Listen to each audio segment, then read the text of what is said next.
Today we are going to be going over Hunt a Killer's curtain call episode 3 investigation. My investigation of episode 3. So, if you don't know, Hunt a Killer is a subscription where you receive a box every month, and each box gets you closer to finding a killer. So I will leave more information about that in the description below. But as far as this case, what has happened so far is that Julia Adler, the owner of Cadence Theater, found 1930s stage actress who used to play at Cadence Theater in the trunk of an attic, and she had been murdered. So she needs to find out who this murderer is, and she's also working towards saving the theater because members of the board want to sell it. And they're using this as an excuse, right? So she's asked us for our help to solve this murder from the 1930s. So a 1930s cold case. It's really fun. So in this letter right here, Julia tells us that she's doing all she can to raise money to buy the theater. And she also says that the theater's board is trying to sell it, like I said, using the discovery of Viola Vane's body as an excuse. She also thanks us for eliminating Joe Sanson from the suspect list and asks us to eliminate another suspect. This next piece of evidence that we'll go over is a letter, and it's a coded letter. So I decoded this letter by first looking at the signature of both this coded letter and the coded letter from the previous episode. So let's turn it over, and hopefully you can see this. The signature right here is the same as the signature on the other coded letter, except that it's backwards, okay?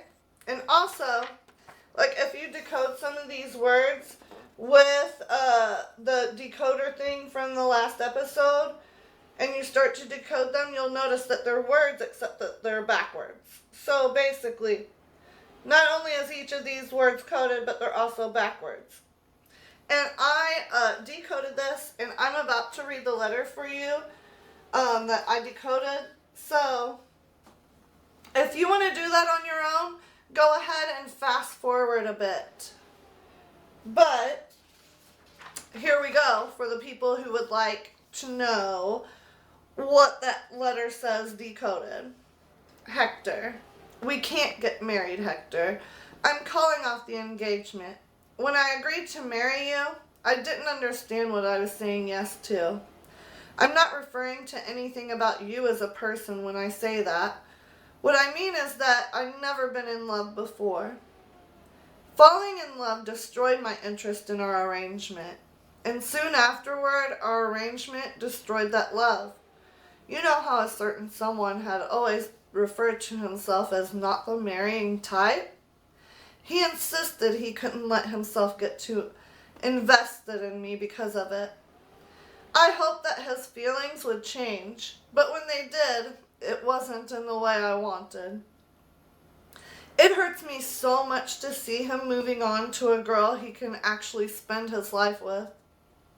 I can't blame either of them, though. It's my own fault for not doing this sooner. The next time I find love, I want to come by it honestly, with no need to sneak around. I know that's a cruel thing to say to you of all people, but I'm not as strong as you, not in that way. So take note of that, right there. You've never been anything but kind and considerate toward me, Hector. You deserve the world on a string.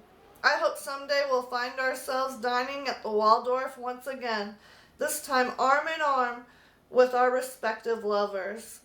We should speak more about this in person, but please know that nothing you can say will change my mind. You're destined for great things, Hector.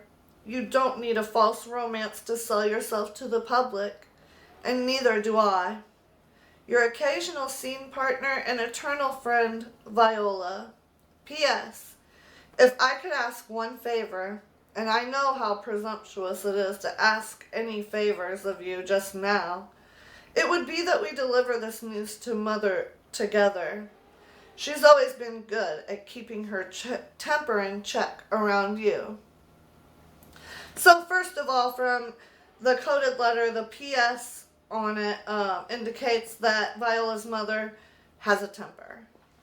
And that's the first thing I noticed. Also, the letter indicates, we learned basically that Viola and Hector were getting married as a business arrangement or as like a publicity stunt, right? And I also think that maybe it was to cover up for something. Like, it sounds like Hector may have been hiding that he was gay, and for the time period that makes a lot of sense. In the 1930s it was not accepted in that culture, in that era at all, so it would make sense that he would be trying to hide that if that were true, and that maybe Viola would be helping him to hide that as they are friends. It sounds like they are actually friends. It's just that the marriage part of their relationship would be a business arrangement, okay? So, however, besides all of this, the person that Viola was secretly seeing, which works out if you're also, getting into an arranged marriage, but you guys are just friends, is like keeping a relationship secret. But it sounds like Viola was having a secret relationship with someone and fell in love with them. And, so she called off the engagement, right? To Hector because it was just like too much, right? So, yes, that's an important piece of evidence in my opinion, that it reveals a lot. So, but let's go ahead and move on to the next, because this is my favorite piece of evidence, right? It is a poster proof, and look how cool it looks. Okay? So I love this poster proof. It's probably my favorite thing to come in this box. And on the bottom there's handwriting, if you can see it. And it reads, Ira, has Vi really signed the contract on this? I thought she wasn't even thinking about her next role after Duo. Geez, getting ahead of himself again, right? So that's what it says at the bottom of this poster. And I love the poster. It's so cool. Like I said, I think my favorite piece of evidence that we got. But on the back of the poster, there's also something. So on the back, there's another coded message. And we've seen this type of coded message before. There has been a coded message of Joe Sampson's in every episode of Curtain Call so far that is like this one. So you fill out the grid with the alphabet. I hope you can see the grid. You fill it out with the alphabet, and then you use that to decode the message, and the 3-digit codes tell you which letter in the grid the code stands for. The message says, and spoiler alert, so if you want to figure this out yourself, go ahead and fast forward a bit, but the message says, you check on Vi? She alright? So, wow, you guys, it seems like Joe was really worried about Viola, and I wonder what was going on. So he was obviously talking to Ira, I think, in the coded message as well. But I'm sure we'll find out more about that later on. The next piece of evidence we're going to go over is this telegram right here, okay? So the telegram was received with this episode, and it is from Ruth to George. It was sent on November the 6th, 1934 at 9:51 p.m. And it says that Ruth arrived safely with baby Jay and that she left a gift on the desk. She also tells George to wear the gift with a brown church suit and to call as soon as George is able. So, the conclusions that I draw from this, as well as some questions that I have, are: 1, I don't think Ruth would call her own baby, Baby J. I didn't call my children Baby R or whatever, so I don't think this is her baby that she's talking about. And also, so that begs the question, who is Baby J, right? Also, it talks about leaving George a gift to wear with a brown church suit, and I wonder if that gift is a cufflink that we found in the first episode. So, we'll see how this fits in with other evidence later. Okay, the next thing we're going to go over, folks, is some script notes. So, here they are. And on some of the notes that were written back and forth between Viola and Evelyn, some of the vowels are replaced with these little symbols. I don't know if you can see, but I went ahead and I deciphered all of the notes back and forth between the two, and I'm going to go ahead and read it to you. So if you want to figure out what they say yourself, go ahead and fast forward a little bit. But the ones down here at the bottom say, "Is that a new watch? It's stunning. Thanks, it's my last 3 paychecks." Geez Louise, Vi, that doesn't sound... Oh, geez Louise, Vi, that doesn't seem responsible. And then on this page, they say...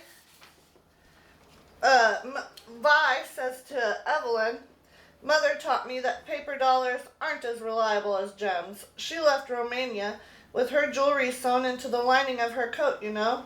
Besides, a single gal's entitled to spoil herself a little. Good for you. There's no need to wait around for a man to give you gifts. Speaking of fellas, what do you think of Ira?" And then Vi asks on this page, "Why do you ask?" And then Evelyn says, "Between you and me, we've been seeing each other for a little while. He says he's over the moon for me, but he wants to keep things on the sly for now. Apparently, he just got out of some fling. Plus, you know, us working together and all." And then Vi says, "I hope he makes you happy. Listen, I'm not feeling too hot. I need to step out for a moment." And Evelyn says, "Oh, all right, I'll cover for you." So, in my opinion, this is what the script notes tell us. I believe that Ira was secretly seeing Viola, and that the relationship ended and Evelyn began seeing Ira in secret. I also believe that Viola never stopped loving Ira. This may have played a large role in her demise. This evidence also tells us that Viola kept her fortune as jewelry, gems, and jewels and stuff like that. So is this the reason for Joe to order that safe in a previous episode that he was going to install himself for Viola to keep her jewels in, her fortune? If so, is it still inside the theater?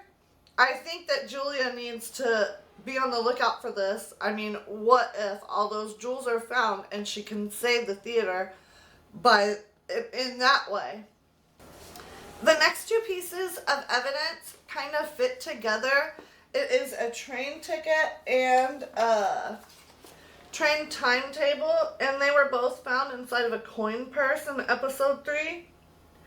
So the ticket is for November 6th, as well as other dates, I think, from the little punch outs, but November 6th is what's important.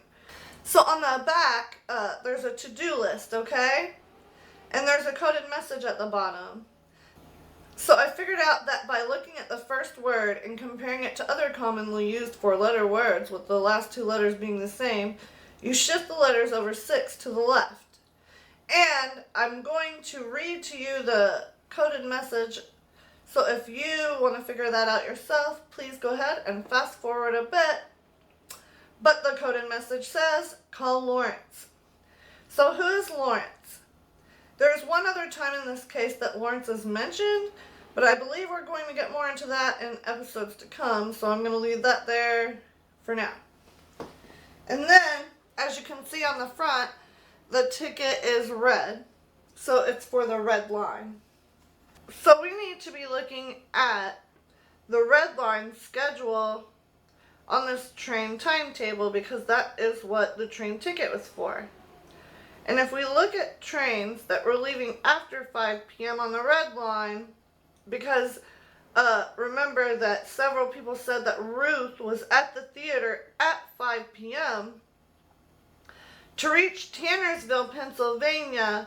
By the time she sent that telegram to George, she must have taken the train at either 5:20 or 6:20 p.m. So, the last evidence we're going to be taking a look at is the online evidence. First, we're going to just go over this letter really quick that's on in the online evidence. And this is a letter from Olga. It is a letter to Ira from Olga, Viola's mother. So she first mentions in the letter that she notices the looks that Ira is giving to her daughter. And it also says that Ira and Olga don't like each other. That Viola needs Olga to take care of her.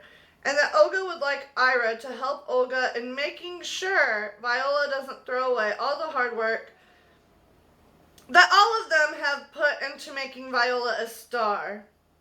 It sounds like this is at a time when Hector and Viola are still engaged, and it's dated December of 1933. I believe that Viola and Ira were secretly dating at this time, and I feel like maybe Viola became pregnant around this time. Perhaps that is who baby J is. The reason for this is a viewer mentioned in the comments that Viola going on a rest cure could have actually been Viola going away to have a baby, and that makes a lot of sense, okay? So, to confirm some of my suspicions about this evidence, I need to go ahead and make two timelines. One, a timeline of the day that Viola was murdered, okay? Just so I can get everything and everyone in the spots where they need to be. Another timeline of just like that whole time period to where, you know, maybe Ira and Viola had a relationship and it was tumultuous and Viola went away on a rest cure and stuff like that. Just putting it all in a timeline of that whole time period. Just so I can see if some of my theories are lining up correctly. At this point, I have everything in my head, what I think is going on, and I just need to get it down on paper in a consecutive way, in a timeline way. So, I'm going to be doing that very soon. And then, the last piece of evidence that we found online is an old article. It talks of the Red Line train. So this is evidence that ties into the telegram, the train ticket, and the train timetable. So this talks of the Red Line train being taken out of operation at Penn Station around at 5:30 on the day that Ruth rode the train. And so this means that Ruth must have taken the 5:20 train out of Penn Station on November 6th. Below that is an article that is kind of like, it looks like a gossip rag, okay? And it talks about an actor being spotted with a number of handsome men drunk outside of a watering hole known for its bohemian patronage. It also asks whether this is the reason for the actor's recent split from his shrinking Violet of a former fiance. Could this be talking about Hector? It seems like further indication that Hector is gay and was using the relationship with Viola to cover for it. So, from this evidence, I can conclude that Ruth can be eliminated. She left the city by train at 5:20 p.m. on the day that Viola disappeared or was murdered.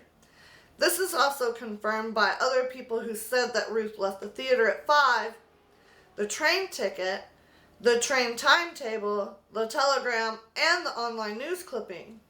So I think that maybe George and Ruth's only crime is that they were perhaps too involved with the personal lives of those who worked at the theater, but I'll have to look into George more to confirm that. He may still be involved, but I'm not sure. I do know that Ruth was not near the crime, and she did not murder Viola Vane at this point. So, this case is getting very interesting. I can't wait to receive episode 4 and dig into it and unbox it with you guys. So, if you want to catch that, make sure you subscribe and hit that notification bell. If you like this investigation, go ahead and give it a thumbs up below. And I will see you very soon to unbox episode 4 of Curtain Call. Very excited, you guys. All right, see you soon. Bye-bye.